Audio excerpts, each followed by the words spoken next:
When the grid dies in winter, you know the enemy.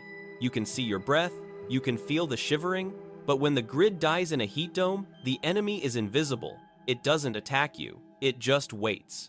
You are currently sitting inside a box designed to trap heat. Your insulation, your windows, your roof, they were built to keep the cold out. Now, they are keeping the heat in. Your apartment is turning into a slow cooker, and you are the meat. Most people think the solution is to open a window or drink some water. Those people are wrong, and in 110-degree weather, being wrong is a medical emergency.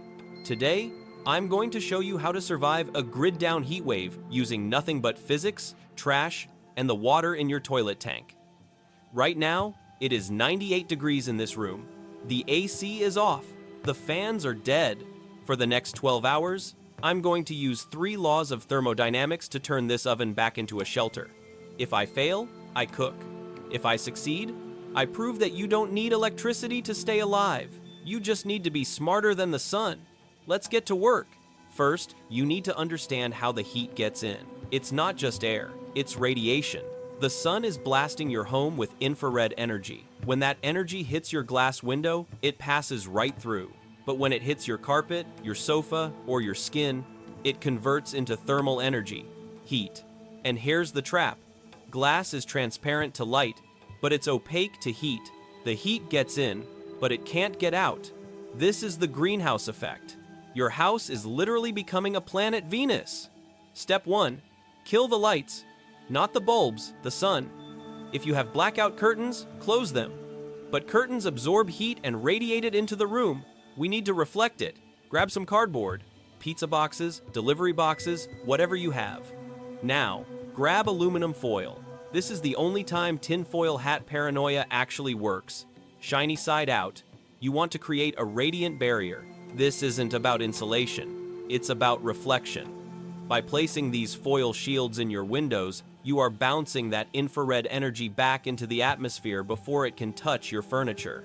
It looks like a crack house, but physics doesn't care about your HOA aesthetics. We just cut the solar gain by about 70%. If you don't have foil, use white sheets, white paper, anything reflective. Dark colors are death. Black absorbs heat. White repels it. Today, you are a ghost. Blocking the sun is defense. Now we need offense. We need to actively remove heat from the air. Without electricity, you can't run a compressor. You can't use Freon. But you have something else. You have the phase change of water.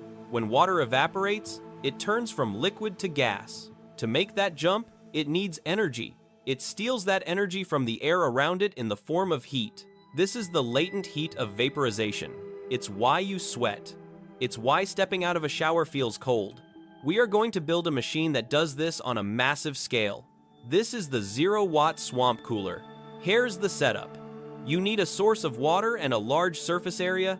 Dip the top half of a towel into a bucket of water, or hang a wet sheet in a doorway where there's a natural draft. The water wicks up the fabric. The dry air hits the wet fabric. The water evaporates, pulling heat out of the air stream. The air coming out the other side can be 10 to 15 degrees cooler than the air going in. Here's the catch. This only works if the air is moving. If the air is stagnant, you just create a sauna. You need a cross breeze. Open a window on the shady side of the house, the intake. Open a window on the top floor, or the opposite side, the exhaust. Place your wet sheets at the intake. You are filtering the hell out of the air.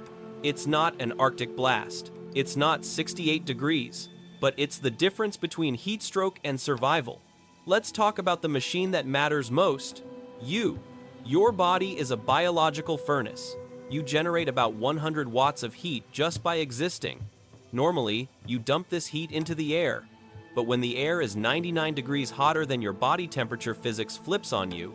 You stop dumping heat, you start absorbing it. Once your core hits 104 degrees Fahrenheit, proteins in your cells start to denature. They cook, your brain swells, you get confused, you make bad decisions, you die. Your job is to hack your body's cooling system. Host. Rule number 1, stop moving. Every time you move, your muscles generate heat. In a survival scenario, laziness is a virtue. Lie down. Rule number 2, wet your skin. Sweat is your body's emergency coolant. but it costs you hydration. Why waste your own water when you can use tap water? Soak a t-shirt in water, wring it out, put it on. It feels gross. It feels sticky. Get over it. You are now wearing an external cooling system. As that water evaporates off the shirt, it pulls heat directly from your skin. It is 25 times more efficient than air cooling alone. Narrator, and drink. But don't just drink water. If you chug 3 gallons of plain water while sweating buckets, you'll flush out all your salts. That's called hyponatremia. It can kill you just as fast as the heat. Add a pinch of salt and a pinch of sugar to your water. You need electrolytes to keep the electrical signals in your heart firing. We've blocked the radiation, we've leveraged evaporation, now we use gravity. Heat rises, it's a cliche, but in a grid-down apartment, it's a map. Look at this difference, 8 degrees. Just by changing your elevation, your bed is an insulation trap. It's a soft, fluffy sponge designed to hold heat. Tonight, you are not sleeping in your bed. Get low. Tile floors conduct heat away from your body. Carpets insulate. If you have a basement, go there. The earth is a constant 55 to 60 degrees just a few feet down. A basement is a natural air conditioner. If you're in a 1-story apartment, clear the floor. Sleep like a dog. Narrator. And if you have a 2nd floor, block it off. Hang a sheet at the bottom of the stairs. Trap the cool air down. Let the hot air rise up and out a high window. You are building a chimney. It's been 10 hours. Outside, the pavement is still radiating heat like a pizza stone. Inside, close up on thermometer, 86 degrees Fahrenheit. It's 86 degrees. Is that comfortable? No. Is it luxury? No. But remember where we started? We were pushing 98 and climbing. We dropped the temperature by 12 degrees using cardboard, water, and gravity. We didn't change the weather. We changed the physics of the room. We stopped the radiation, we fueled the evaporation, and we hid from the convection. The most dangerous part of a heat wave isn't the temperature. It's the panic. When the lights go out and the sweat starts pouring, the instinct is to freak out, to run around, to get angry. Anger generates heat. Panic raises your heart rate. Your brain becomes a saboteur. Survival is boring. It looks like sitting still in a wet t-shirt, staring at a piece of cardboard. But that boredom is what keeps your core temp down. The grid will come back on eventually. The heat dome will break. The only question is, will you be calm enough to wait it out? The cold wants to stop your heart. The heat wants to cook your brain. Both of them can be beaten, but you have to respect the physics. Don't just survive. Outlast it. And if you want to know how to get perfectly clean drinking water out of the air conditioner that just died, well, that's a story for the next video.